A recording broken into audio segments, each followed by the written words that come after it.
Did you know your toilet's one of the #1 causes of property damage to your home every year? That's right, every year billions of dollars are spent by homeowners across the world when their toilets cause issues.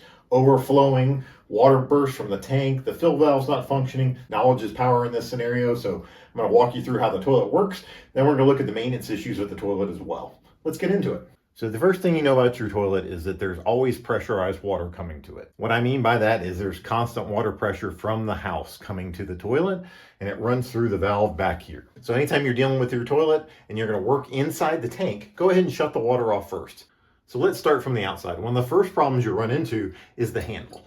For some reason, sometimes the handle will stick, or it'll take a lot of pressure to put down. It should never take a lot of pressure. If it's binding or it's taking a lot of pressure for you to flush the toilet, there's something wrong inside the tank.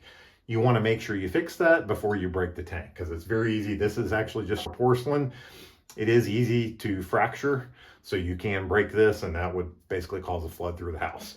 So let's open up the top of the tank and show you what's on the inside and how everything functions. All right, so we're going to take the tank top off. So let's talk through the entire system. So you can see as I flush it, this is the handle. As I move the handle up and down, that's moving this lever here. That lever is then pulling the chain to the flush valve, and then you can see the circle there is the flush valve seal. So when I press it, it lifts up.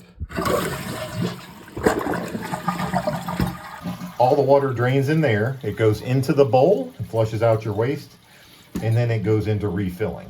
So this is the float switch here, and what's going to happen is this water level rises, the float switch will start to activate, and you'll notice that it's going to start to float. As it floats upward, eventually it will shut the flow of water off to the tank. And on the fill valve, this is the part that's adjustable. You can see the actual screw head right there. You can just turn that counterclockwise or clockwise, and it will adjust this piece right here. That's the actual float switch.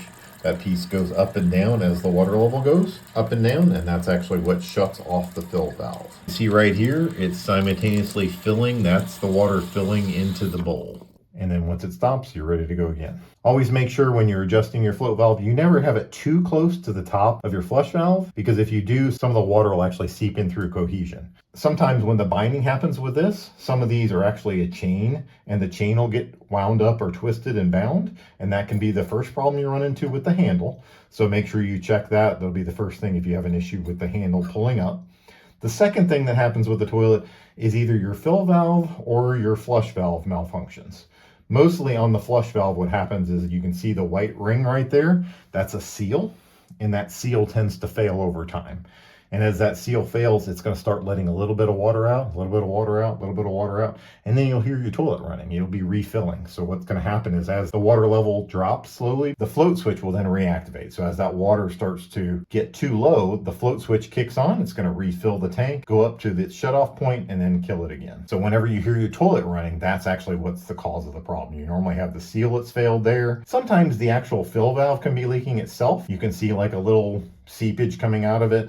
That could also be a problem too. So these are the main parts you're gonna have to deal with, is the flush valve and the fill valve. And most of these parts here, you can get a replacement handle, the actual chain, or in this case, a lever. You can get the individual seals for your type of flapper. You can buy the fill valve all by yourself, and you can also buy the flush valve. So all of these are easily replaceable parts, and they're really not that hard to replace yourself. So it's nothing you really need to call a plumber for, as long as you're confident in doing some type of DIY repair. Again, the main thing to think about with this is just make sure that your water is shut off. As long as your water is shut off when you're working on all of this, then you should be fine. I do always keep like a little plastic cup with me. Anytime you're working with a shut-off valve at the wall down there, sometimes those are so old when you turn them off, they'll actually start to leak. So you just take that, slide it up under there. That way you don't get any water spilling anywhere down there. And also with the tank itself, you're gonna want some either paper towels or old towels, because you're gonna get most of the water out of here, but there's still gonna be some water left in the tank when you're replacing these parts.